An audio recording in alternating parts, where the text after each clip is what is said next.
बिस्मिल्लाहिर्रहमानिर्रहीम। मेरा नाम है बैरिस्टर मोहम्मद शाहरोज़ इकबाल। आज की इस वीडियो में हम एक्सप्लेन करेंगे कि जो पाकिस्तानी केमिकल इंजीनियर्स हैं, अगर वो master of chemical engineering Australia के लिए अप्लाई कर रहे हैं तो उनको कौन सा कोर्स जो है वो सिलेक्ट करना चाहिए। ठीक है जी। सबसे पहले देख लेते हैं कि बैकग्राउंड में जो पॉलिसी चेंज हुई है जीटीई से जीएसटी, तो उसके जो इफ़ेक्ट्स हैं वो क्या होंगे। उसके इफ़ेक्ट्स ये होंगे कि अगर आप हायर एजुकेशन में यहाँ से एडमिशन लेके जाते हैं, यानी कि मास्टर्स कोर्स में जाते हैं, तो वहाँ जाके आप बिलो हायर एजुकेशन कोर्स जो है वो नहीं चेंज कर सकते। अगर आप चेंज करेंगे तो आपका वीज़ा कैंसिल हो जाएगा।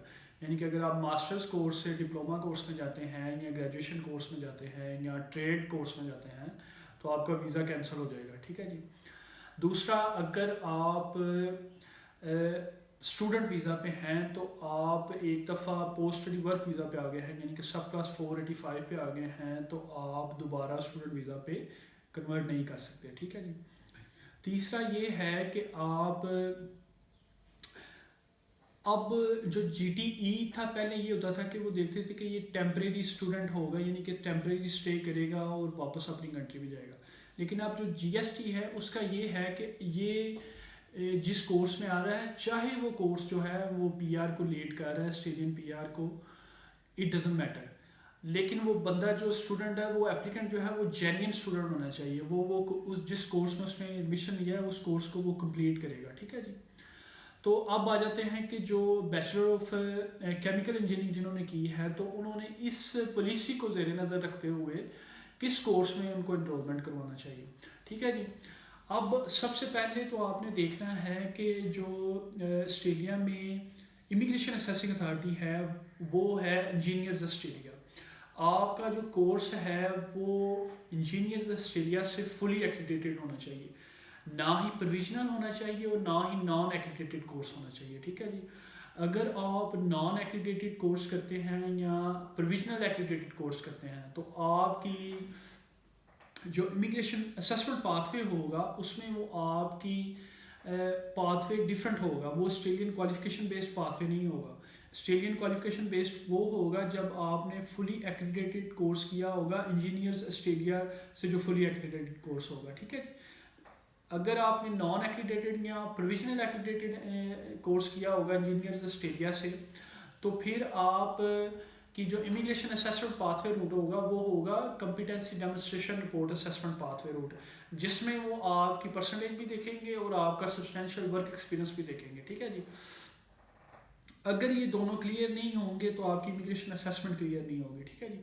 तो फर्स्ट जो एडवांटेज है फुली एक्रेडिटेड इंजीनियर प्रोग्राम में इनरोल होने का, वो ये है कि आपकी इमिग्रेशन असेसमेंट जो होगी वो ऑस्ट्रेलियन क्वालिफिकेशन बेस पे होगी, और अगर सिर्फ आपने डिग्री पास कर ली है तो आपकी इमिग्रेशन असेसमेंट रिपोर्ट जो है वो क्लियर हो जाएगी। ठीक है। दूसरा बेनिफिट ये है कि आपकी जैसे ही इमिग्रेशन असेसमेंट रिपोर्ट क्लियर होगी तो आप प्रोफेशनल ईयर इन इंजीनियर्स में इनरोल हो सकते हैं और आप 10 पॉइंट्स स्किल्ड माइग्रेशन के लिए ऑब्टेन कर सकते हैं। ठीक है। तीसरा पॉइंट ये है कि अगर आप फुली एक्रेडिटेड कोर्स जो कि इंजीनियर्स ऑस्ट्रेलिया से हो उसमें आप इनरोल होते हैं तो ड्यूरिंग स्टडीज़ आप इंजीनियर्स ऑस्ट्रेलिया की स्टूडेंट मेंबरशिप ले सकते हैं, और फिर आप after completing this qualification you can obtain graduate membership. और ग्रेजुएट मेंबरशिप लेने के बाद आप जो वर्क एक्सपीरियंस गेन करेंगे आप उसको अपनी स्किल्ड माइग्रेशन के लिए भी काउंट कर सकते हैं और उसके सेपरेटली 10 पॉइंट्स आप ऑब्टेन कर सकते हैं। ठीक है जी। तो ये सारी चीज़ें वो हैं जब आप मास्टर ऑफ इंजीनियरिंग डिसिप्लिन में जा रहे हैं तो आपने ये सारी चीज़ें ध्यान में रखनी है। ठीक है जी। तो मेरे पास कोर्सेज अवेलेबल हैं केमिकल इंजीनियर्स के लिए भी, बाकी जो इंजीनियरिंग डिसिप्लिन है उनके लिए मैंने सेपरेट वीडियो बना रखी है, वो भी मैंने ऐड कर दूंगा लिंक्स। तो अब देख लेते हैं कि जो केमिकल इंजीनियर्स हैं, जैसे पॉलीमर इंजीनियरिंग है, मटेरियल इंजीनियरिंग्स हैं, जिन्होंने बच्चों ने बैचलर ऑफ केमिकल इंजीनियरिंग की हुई है, तो वो अगर मास्टर्स ऑफ केमिकल इंजीनियरिंग में जाना चाह रहे हैं तो उनके जो रिक्वायरमेंट्स है बेसिक इंग्लिश की 6.5 नो लेस दैन 6 और पीटी की 58 नो लेस दैन 50 होनी चाहिए। ठीक है जी। जो सबसे चीप ऑप्शन हमारे पास आ रहा है वो एडिथ कॉमन यूनिवर्सिटी का आ रहा है, और ये पर्थ, यानी कि अगर आप यहाँ स्टडी करते हैं तो आपको एक्स्ट्रा रीजनल में स्टडी के 5 पॉइंट्स मिलेंगे, पॉइंट स्किल बेस्ड इमिग्रेशन के लिए। ठीक है जी। इसका जो राउंड फिगर आ रहा है वो आ रहा है 16,000 में, ठीक है जी। फिर इसके बाद आ जाता है यूनिवर्सिटी ऑफ वेस्टर्न ऑस्ट्रेलिया में master of professional engineering major in chemical engineering, जो इसका आ रहा है वो है 18,000 के फिगर में, और ये पर्थ में ही यानी कि रीजनल एरिया में, ठीक है जी। इसके बाद आ जाता है यूनिवर्सिटी ऑफ क्वींसलैंड ब्रिस्बेन में, और इसके भी master of chemical engineering professional engineering count हो रही है, और ये ब्रिस्बेन में है, इसका 20,000 में फिगर आ रहा है, ठीक है। इसके बाद यूनिवर्सिटी ऑफ एडलेड में है मास्टर ऑफ इंजीनियरिंग, फिर master of chemical professional engineering है मोनाश यूनिवर्सिटी में, और फिर यूनिवर्सिटी ऑफ सिडनी में, ठीक है जी। तो ये जितने कोर्सेज मैंने बताए हैं ये इंजीनियर्स ऑस्ट्रेलिया से फुली एक्रीडिटेड हैं।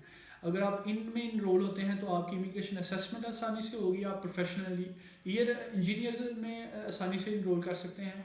आप ऑस्ट्रेलिया का जो वर्क एक्सपीरियंस है एज ए इंजीनियर उसके आप पॉइंट्स गेन कर सकते हैं, ठीक है जी। तो ये सारी वो चीज़ें हैं जो आपने जेहन में रखनी है जब आपने मास्टर ऑफ इंजीनियरिंग में इनरोलमेंट करनी है पाकिस्तान से ऑस्ट्रेलिया में, ठीक है जी। तो अगर ये आपको वीडियो पसंद आई तो काइंडली लाइक करें, सब्सक्राइब करें और शेयर करें। Thank you.